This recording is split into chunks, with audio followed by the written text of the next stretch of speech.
Welcome everybody to my WNBA mock draft for 2022. This is something I've been doing the past 2 years. If you want to check out those videos, I have them posted, and I figured why not do it again. There were times where I feel like I started making one and just couldn't, simply because I feel like this year, as far as making a mock draft, it's been the hardest, but I got it done, and let's get right into it. I always like to do this in all my videos, specifically the mock draft videos. A disclaimer, this is just for fun. Please do not bash me if this is incredibly wrong. I do like to think of myself as a very smart, hardcore basketball fan, but at the end of the day, no one ever gets these right. And like I said earlier, this year's been really hard. And again, just my personal opinions, and this is more just for fun to give you guys my input and thoughts on these players and the teams. So let's get right into it. With the first pick, I have the Washington Mystics taking Nalissa Smith out of Baylor. These first two picks are literally a 50-50 ball between the two. I feel like the majority of mock drafts have Howard going here, but in my opinion, I think Smith is the best player in this draft class.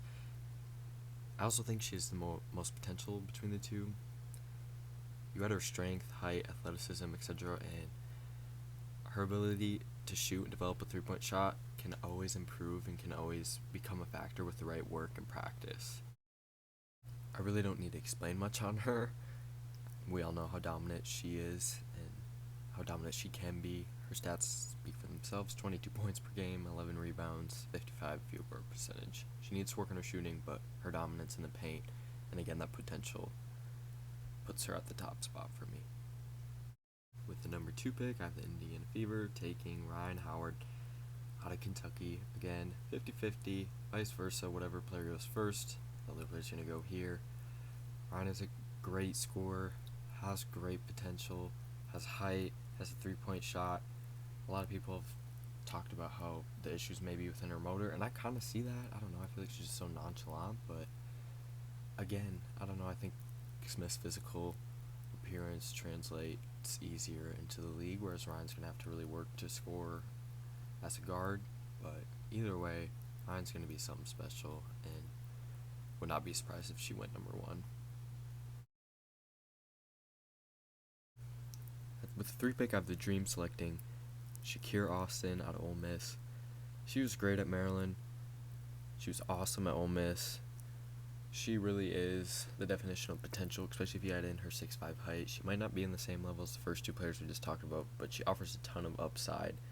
And this is a pick that I think a lot of people, as far as other mock drafts, have the Dream taking her here. And I think she's just too hard to pass up. She does have some work to do in offense, and again, it's only going to get harder translating into the league. Her field goal percentage dropped, but the Dream will give her some time to refine her game on both ends. Again, like all these players, a lot of potential.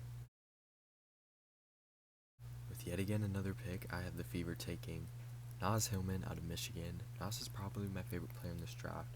She didn't get enough attention as she should have at Michigan, and her stats numbers speak for themselves. Average 20 and 10, 50-point game. The only knock on her game would be outside shooting. She didn't attempt a 3 until her senior season, and she's going to need to expand her game in the W just because of her lack of size as a post, but her work ethic is incredible. I honestly have not seen a player with a higher work ethic in a while as far as college, and that's going to carry her far in the W.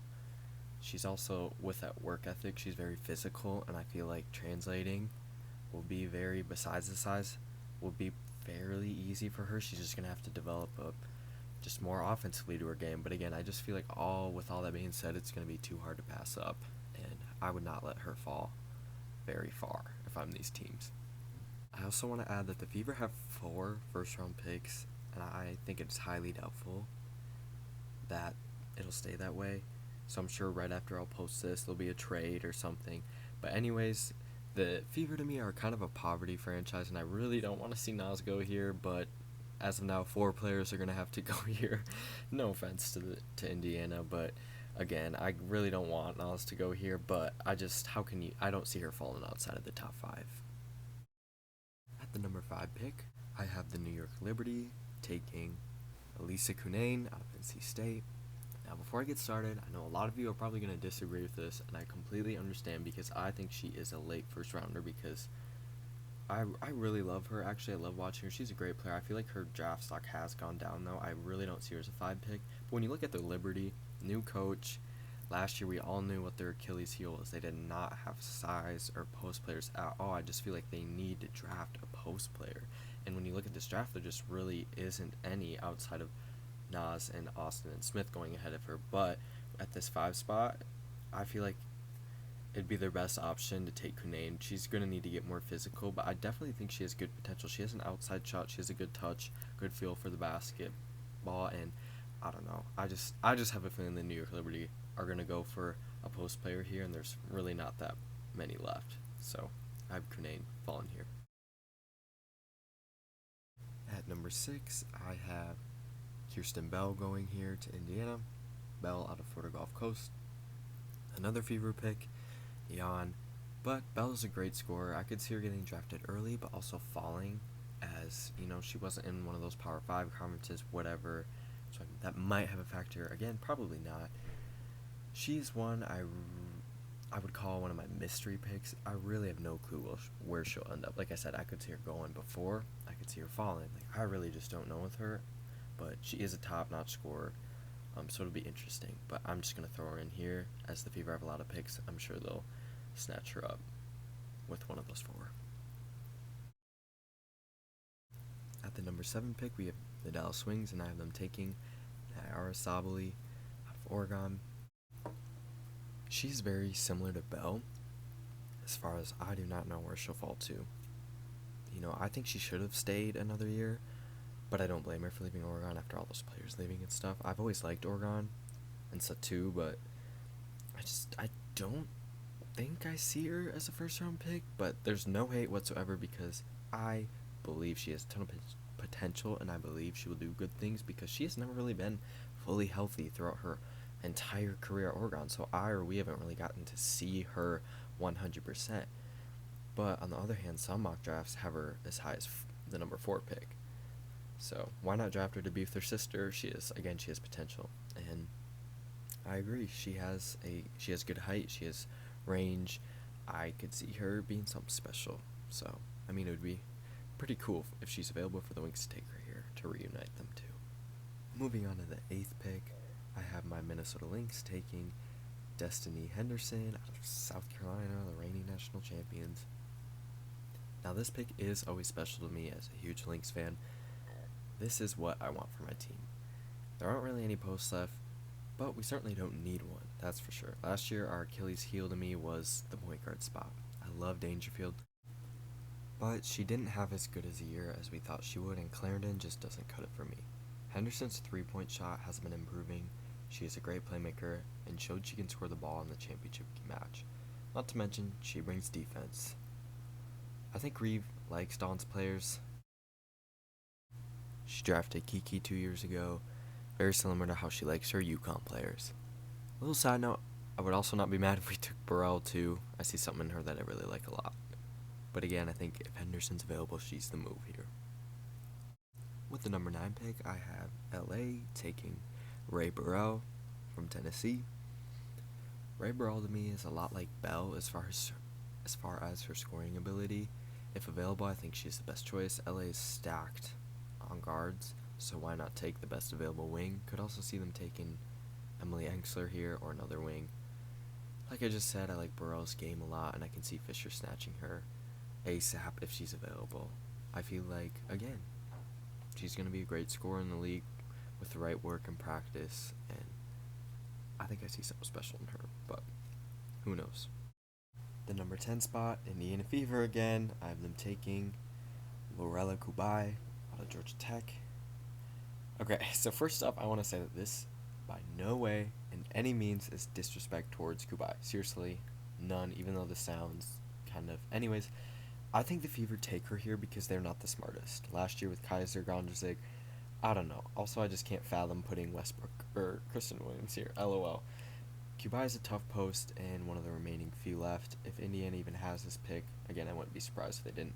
In my opinion, Kubai isn't a first round pick, but that's just what I'm getting at. I don't really know what the Fever are going to be thinking or what they'll do. She will translate pretty well physically, but won't really at all offensively, that's usually the opposite to most players. There's no rhyme or reason for these Fever picks, again, as they have 4. With the number 11 pick, I have the Las Vegas Aces selecting Kristen Williams out of UConn. I feel like I could talk a lot when it comes to Williams, but I really do like her here, and I'm seeing her land here on some other mock drafts, and I really like that. I really like her here. Vegas isn't like a 3-point shooting team, and that is right up Kristen's alley. Oh, no shade. I don't know, new coach, maybe they'll draft more of a shooter. Who knows what Vegas is going to do at this point, who will even be available. But again, Kristen, I feel like does have a lot of potential. Maybe her draft stock declined a little bit after that championship game performance, but again, she's a great player. Maybe UConn wasn't the absolute best choice for her, but again, Gino made her into something good, and I feel like she'll do pretty well in the W. I'm confident she'll make a roster, but I hope for the best for her. With the number 12 pick, the Connecticut Sun, I have been taking Emily Enxler out of Louisville. She's one that could go higher. I just think she isn't that great offensively, and it's kind of a major blow, if that makes sense. She definitely has potential, though. She's a great defender, has length, and she is tough. I see her having a good pro career. She also fits well with the Sun team, in my opinion. I don't know, I just see it. Again, who knows? I could see her going as far as as high as the 5th pick. Could see her dropping to the 2nd round. She's a very interesting player, though, intriguing player for sure. So that does conclude our first round, but now what I want to get into is the players I didn't talk about, and those would have to be my other possible first rounders or my predicted early 2nd rounders. Those include Nia Clouden, Evina Westbrook, Lexi Hall, Veronica Burton, Kiana Smith, Hannah Shervin, and Sika Cohn. Now what I'm going to do to kind of finish off is talk a little bit about each of those players I just listed. So we'll just go from left to right in the picture, starting with Kiana Smith out of Louisville. I really would have loved for her to come back to Louisville another year, as most of these girls probably won't make a roster, but totally her decision. She is a great shooter, has a great mid-range game, and again, a great scorer, plays good defense. I really see a lot in her. She might be kind of a steal, especially if she's chosen in the 2nd round. Veronica Burton, I could see her going 1st round. She had a great year at Northwestern. Talk about defense, and she has added offense to her game.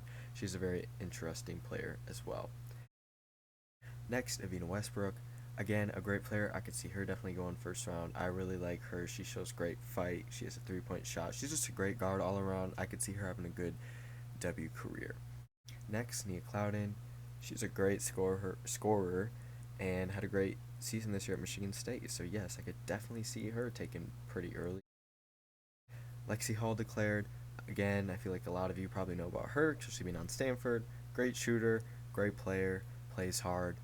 Again, like the other two, very interested to see where she'll end up, and she does have potential. The next, Hannah Shervin.